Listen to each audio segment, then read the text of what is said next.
Dini.com. Simleble.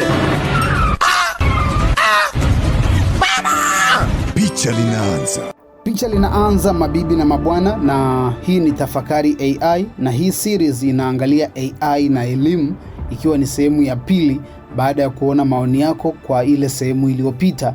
Na kama hujaisikiliza, tulizungumzia kuhusiana na ishu ya jinsi ambavyo elimu ama shule kazi yake sio tu kuhamisha taarifa.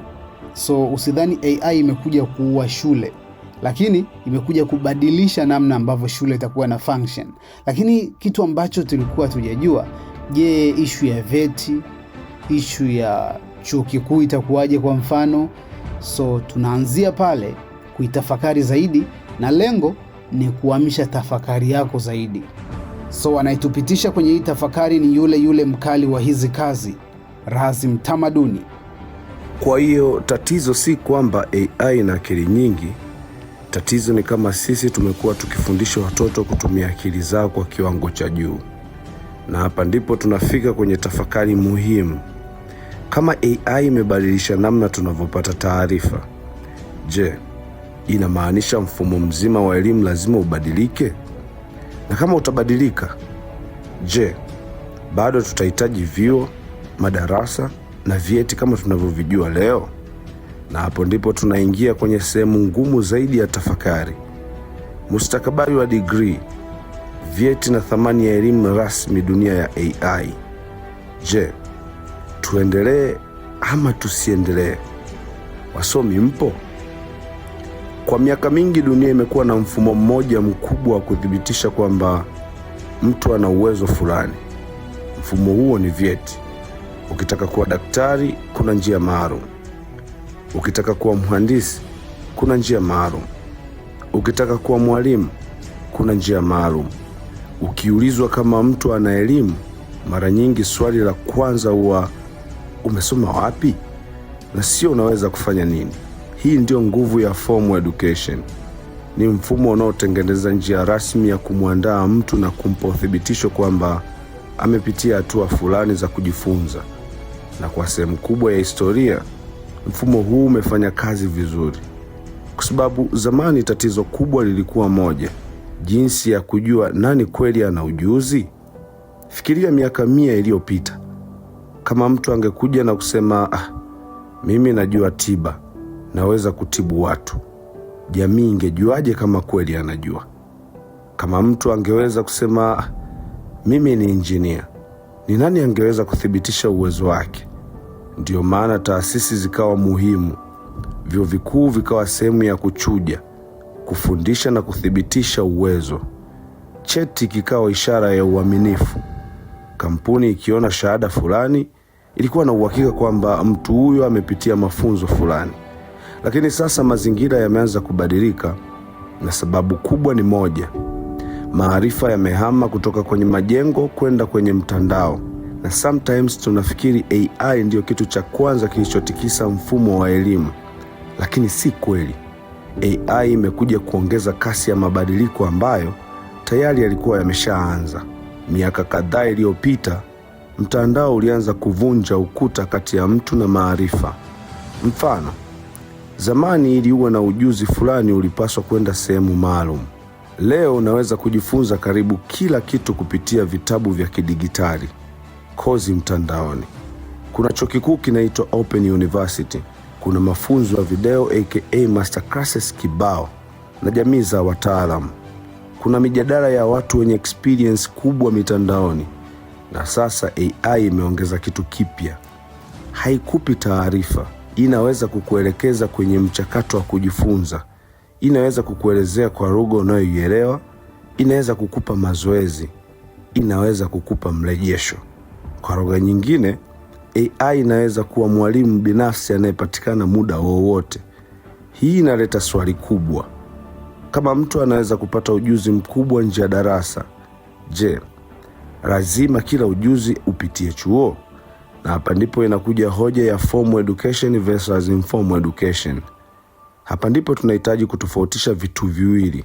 Formal education ni elimu rasmi, ni ile inayotolewa na taasisi zinazotambulika: shule, vyuo. vyuo vikuu, ina mitaala, ina mitihani, ina vyeti. Informal education ni elimu isiyo rasmi. Ni ile mtu anayoipata kupitia kujifunza mwenyewe, kupitia uzoefu, kupitia kazi, kupitia vitabu, kupitia mtandao, kupitia watu wengine. Kwa muda mrefu formal education ilikuwa na nguvu kubwa kwa sababu ndiyo ilikuwa na mamlaka ya kuthibitisha uwezo. Lakini dunia ya AI inaweza kuanza kubadilisha uwiano huu. Fikiria kijana ambaye hajawahi kwenda chuo kikuu lakini amekuwa akijifunza programming kwa miaka 3. Ametengeneza program, amefanya projects kubwa na platform ya kufanya practical zipo online. Amesaidia kampuni, ana ushahidi wa kazi zake. Halafu mtu mwingine ana shahada ya miaka 4 lakini hana uwezo wa kufanya kazi halisi. Swali linakuwa, ni nani ana thamani zaidi? Hili ni swali ambalo dunia inaanza kulijibu, kuhama kutoka kwenye ulisoma wapi kwenda unaweza kufanya nini. Kwa muda mrefu elimu ilikuwa mfumo huu: jifunze, pata cheti, tafuta kazi.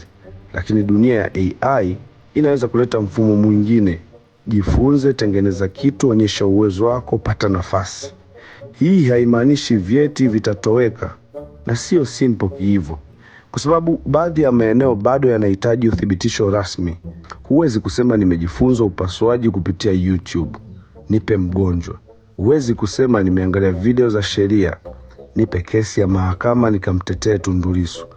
Kuna maeneo ambayo uaminifu na usalama vinahitaji mfumo rasmi, lakini katika maeneo mengi ya ubunifu na teknolojia mambo yameanza kubadilika. Je, vyuo vikuu vitakuwa havina maana? Hili ni swali ambalo watu wengi wanauliza, lakini pengine swali sahihi si je vyuo vitakufa, bali vyuo vitabadilika kuwa nini? Kwa sababu vyuo havitoi tu maarifa, vinatoa mazingira, vinatoa watu, vinatoa utafiti, vinatoa mitandao, vinatoa uzoefu wa kijamii. Lakini labda mfumo wa miaka 4 wa kukaa darasani kwa kila taaluma unaweza kuanza kuhojiwa. Huenda siku zijazo tukaona mabadiliko kama miaka michache ya chuo, vipindi vifupi vya darasani, mitihani ya kuthibitisha uwezo, portfolio ya kazi na mafunzo yanayoendelea maisha yote. Kwa sababu dunia inayobadilika haraka haiwezi kutegemea mtu kujifunza akiwa na miaka 18 halafu kutumia maarifa hayo mpaka astaafu. Katika enzi ya AI, kujifunza hakutokuwa hatua moja, kutakuwa mchakato wa maisha yote. Kuelekea mwisho tutafakari swali la je, mitihani bado ina maana? Hapa ndipo tukio la wanafunzi kutumia ChatGPT linatupa somo kubwa, kwa sababu mfumo wa mitihani umejengwa kwenye dhana moja: mwanafunzi akikaa peke yake na karatasi tunaweza kupima kile kilichopo kichwani mwake. Lakini AI imeondoa mazingira hayo. Leo mwanafunzi anaweza kupata msaada wa akili ya bandia ndani ya sekunde. Kwa hiyo swali linakuwa, je, bado tupo tunapaswa kupima uwezo wa mwanafunzi kwa namna ile ile, au tunapaswa kubadilisha tunachopima? Kwa sababu katika dunia halisi hakuna mhandisi anayefanya kazi bila kutumia zana. Hakuna mfanyabiashara anayefanya maamuzi bila kutumia taarifa. Hakuna mwanasayansi anayefanya utafiti bila kutumia teknolojia. Kwa hiyo labda swali si ulitumia AI, bali ulitumiaje AI? Kuna tofauti kubwa kati ya kutumia AI kama njia ya kudanganya na kutumia AI kama chombo cha kuongeza uwezo wako. Calculator haikufanya hesabu zisiwe na maana, ilibadilisha namna tunavyoitumia hesabu. AI inaweza kufanya kitu hicho hicho kwa elimu. Labda mtoto wa kesho hatopimwa sana kwa uwezo wake wa kukumbuka, atapimwa kwa uwezo wa kuuliza swali sahihi, uwezo wa kuchambua taarifa, uwezo wa kutengeneza mawazo mapya, uwezo wa kushirikiana, uwezo wa kutumia teknolojia kwa busara, uwezo wa kufanya maamuzi. Kwa sababu AI inaweza kuwa na akili ya kutafuta majibu, lakini bado binadamu ndiye anayehitaji kujua ni tatizo gani tunalotatua, kwa nini tunalitatua, nani ananufaika, madhara yake ni yapi. Hapo ndipo thamani ya binadamu inabaki. Lakini bado kuna swali moja kubwa zaidi la kutafakari: kama maarifa yanaweza kupatikana kila mahali, kama AI kuwa mwalimu binafsi, kama vyeti vinaweza kupoteza sehemu ya nguvu yake, je, wazazi wanapaswa kuandaa watoto wao kwa dunia gani? Je, bado tunapaswa kuwafundisha watoto kufuata njia ile ile tuliyofuata sisi, au tunahitaji kuanza kujenga kizazi ambacho kina uwezo wa kuishi kwenye dunia ambayo bado hatuijui?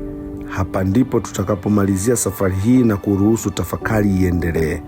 Imeandaliwa na Grayson Gideon. Sauti unayoisikia ni ya Razi Mtamaduni.